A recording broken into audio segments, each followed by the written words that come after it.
you're new here, my name is Amanda. I'm an artist, graphic designer, and illustrator, and I make videos about navigating my creative journey. In today's video, I'll be making sample worry stones and mini zines for a kids workshop I conducted earlier this month. While I make these, I thought it would be cool to share my journey with anxiety and the imperfect ways I try to navigate it. It's not always smooth, but navigating it is a practice. So let's dive in. So right now I'm gonna sketch 3 to 5 different animals in like worry stone little icons.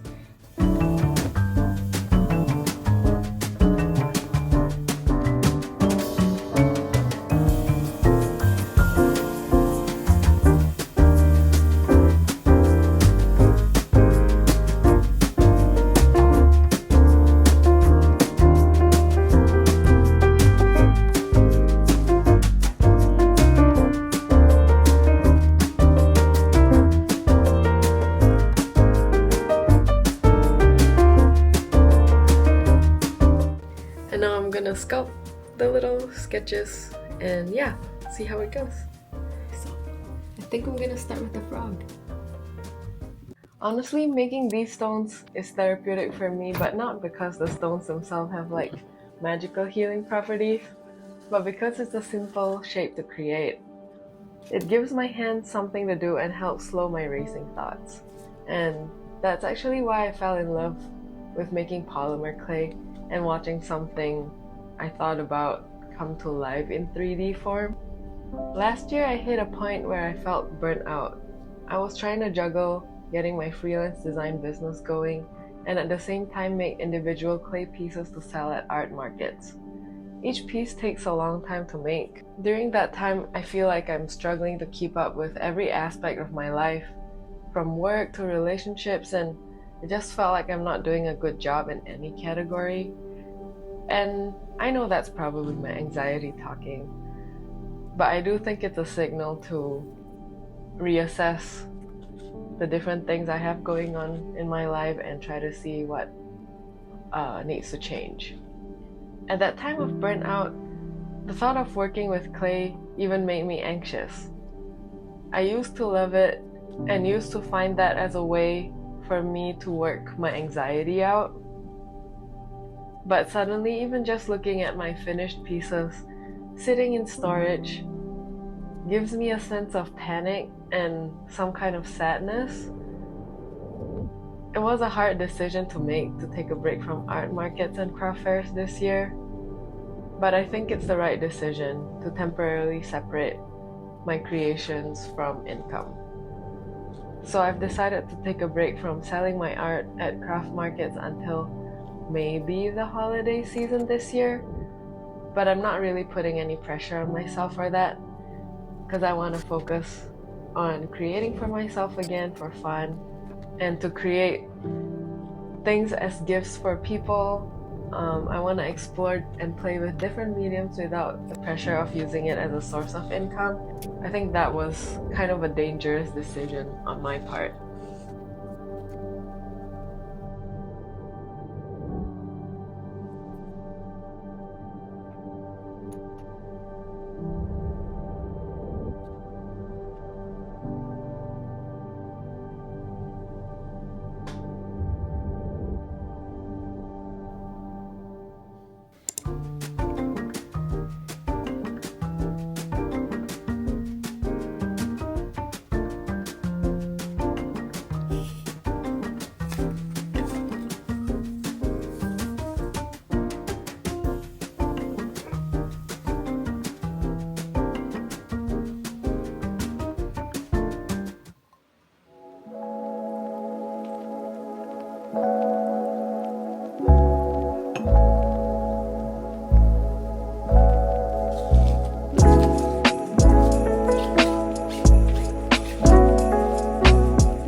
Sometimes it feels like the things I make, I don't know, maybe I don't do enough market research, but it's sometimes sad when you're at markets, people look at it and they're like, oh my god, it's so expensive.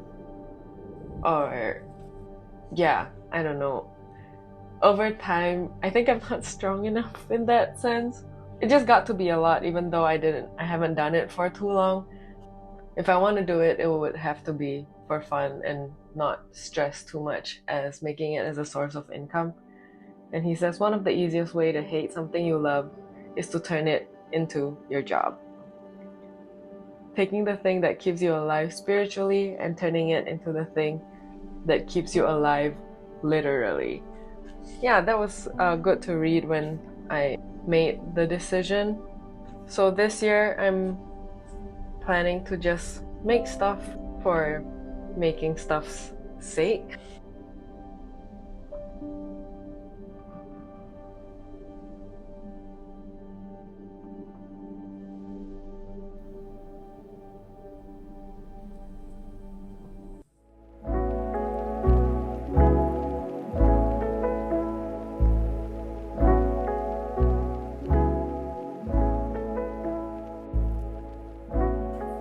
Hi, baby.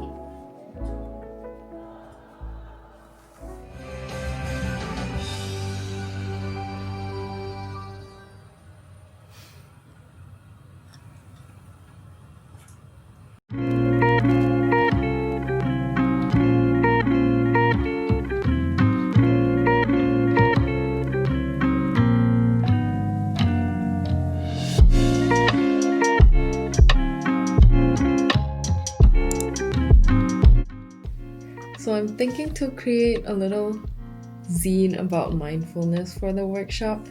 There's only going to be like 3 participants, but I think it'll be something meaningful, and I hope it's something like more that they take away from the workshop. I'm not sure if they, as 9 to 13-year-olds, if they know much about mindfulness, but I think it's still a good skill to have, especially in the world that we're living in today. Yeah, I think it can't hurt. And I've been itching to create art and break out of my design routine.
I'm really proud of this zine I made.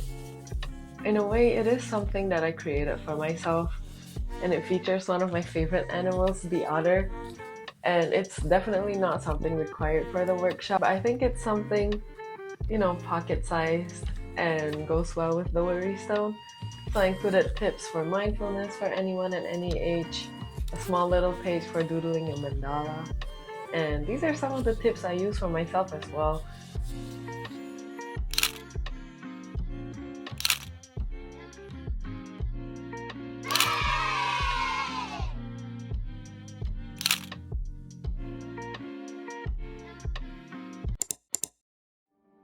So I found that I really enjoyed creating the mini zines, and it feels like I might be moving into a direction of creating more 2D art. Kiko is here, by the way. During the days leading up to the workshop, I felt really nervous and anxious about it, and it feels kind of irrational, and I know it is because it's a workshop for kids. There aren't gonna be many kids, and I still felt really anxious and nervous about it. I felt the pressure of wanting it to go perfectly and really wanting the kids to get something out of it, and that they're not just wasting time. And I was worried that I didn't prepare enough to make it worth their while. But it was all my anxiety talking. And I realized that, maybe anxiety isn't always a bad thing. I do think that it shows up because it is something I care about. It's also kind of weird that I feel so anxious because I used to take on leadership roles when I was in school. I was in student council in secondary school, and when I was in college, I was a student ambassador. So I worked a lot with students as well, and I was an orientation leader and student senate. I felt like I was pretty comfortable at one point. So I'm not really sure what happened. I do wonder if it's because of COVID and just me still figuring out my work and career outside of like the planned out corporate 9 to 5 job within the science field. It's been a journey and I'm still on it, thankfully, and I'm learning that it's okay to pause and take a break or play and explore if it doesn't work. And yeah, maybe I'll find something along the way, just like how it felt for me when I was creating the zine and creating YouTube videos. I'm really enjoying creating like the little animation cards, trying to tell the story, and I think it's fun to document my life because I feel like one day I'd be looking back and kind of just timestamp it. I think it's cool. If you've ever felt burnt out or anxiety around your art or your work, I'd love to hear how you've navigated it. How do you reconnect with creativity when things get overwhelming? Let me know in the comments. And if you found this video helpful or relatable, don't forget to like, comment, or subscribe. Thank you for joining me on this journey. Take care and be kind to yourself. Bye! Kiko, say bye.